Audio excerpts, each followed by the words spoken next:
The world really does look at FIU as sort of a model of how to move forward with conservation and restoration. Biodiversity conservation is really the highest calling of our time. We're in the midst of another mass extinction crisis right now. We're losing biodiversity at an alarming rate. We have the experts, the location, and the collaborative spirit needed to solve the big problems in tropical conservation. I think we have a lot of young people that have a lot of energy and that are willing to cross traditional disciplinary boundaries to work together in a way that one does not often find in a research institution.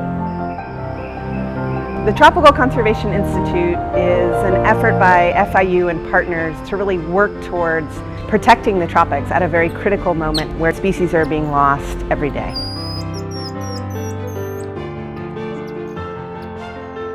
Flagship species that we work with in captivity are at that point where we're about to lose them. They're winking out. So captive breeding strategies hinge on first preventing extinction and then beginning the process of recovery. I can safely say we're not going to lose this animal. In 5 years, we are going to be known as a global center for excellence in tropical conservation.